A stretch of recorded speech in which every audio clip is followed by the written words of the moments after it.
Cam, let's see what we got here next. So this is more of a factor at the professional level where the politics, maybe the money that certain players are making, creep into the decisions made, determining who gets a starting spot, who gets playing time.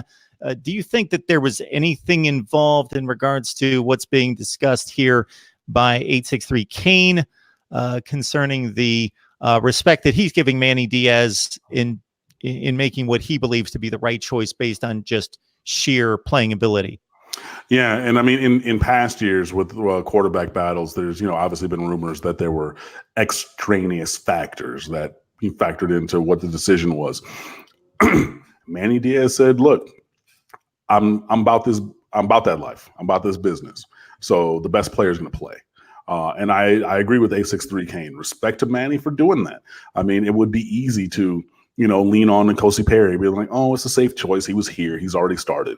Obviously the kind of media groundswell that's surrounded Tate Martell since, he committed to Washington when he was a rising ninth grader, as in middle school, Tate Martell. So he's been in the conversation of college football for a long time to this point. So obviously, the transfer portal thing, him getting immediate eligibility, for this season was a big thing. And people were thinking, oh, well, yada, yada, yada, for whatever reason. Manny Diaz is going to be pressured, or the game of politics is going to force him to play a player for reasons other than their aptitude and performance on the field. That's not the case. I applaud him greatly for sticking to his guns and really, doing what he believed to be the right choice. So, yeah, have there been,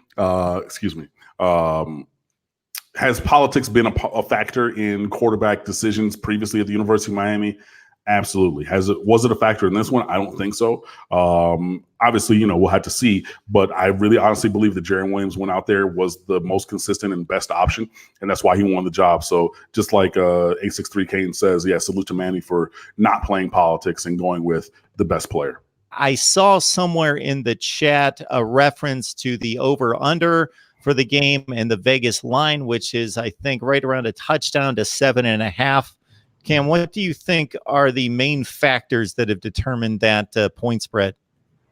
The lack of knowledge of what Miami's offense is going to be, I think, and then also, Florida coming off of a very strong season. Excuse me for stumbling over my words.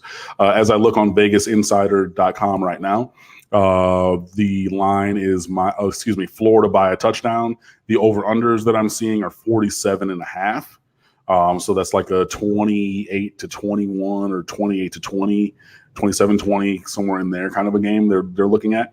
So yeah, I think that's fair based upon where each program was the last time that we saw them.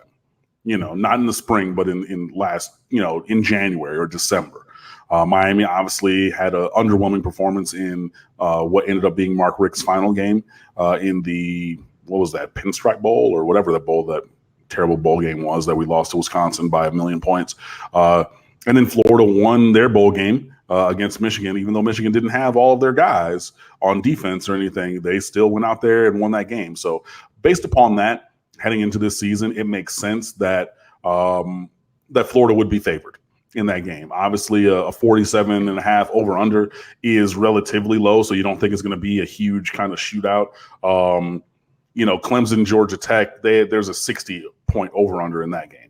FIU Tulane, 57-point over under. So being at 47.5 is substantially lower than some other teams or other games opening lines, it looks like. So yeah, it's an interesting kind of a thing. I think that it's fair. Obviously, I would like to go on the Miami side of things with my betting money if I were to wager any, but I don't think that it's crazy heading in based upon where each program ended last year and taking the offseason into account with several things that you would put Florida as a touchdown favorite at this point on, any odds making service. But I don't, in either way, I don't think it's going to be a blowout going either direction with the defensive focus game, because I think the defenses on both sides are ahead of each offense as well. So I think that it's really, I think that's fair. And obviously we'll see if it gets. I thought I saw that the line got down to 6.5 for the game this week. I was talking with Rob Cassidy from Rivals about it on Twitter. He's thinking it might even get down to 6 before kickoff. I hope not, but we'll see. I wanted those points. Well, then you should have got on it early when I should have really it opened and Florida was 10.5, 11-point favorite. Yeah. When it opened, like if you wanted those points, like there was a time when you could have had 3, 4.5 more points than it currently stands. Because there's not anything close to a touchdown difference in talent between the two teams. It's basically what Cam outlined. Vegas likes knowing. They like known commodities, and there are less known commodities or more known commodities, coach, quarterback on the Florida side, and they like that because they've got numbers to back up and they've got a track record and resume. But if you're just looking at rosters, it's a toss-up. Right. NCIS Fanatic 21 is asking me if I'm going to the game. I have a plane ticket to Orlando on Friday night, the 23rd. Yes, I'm going to the game. I'm not necessarily going to the game. I am going to the area and going to be watching the game and covering it to make a bit of a splash for the channel. So I thought this was a good time to do it, considering that this is a big game, number one. Number two, it's isolated by itself in week 0. And somebody reminded me today that I don't have a hotel room, so I might be walking the streets homeless the night before the game. I got to work on that tonight.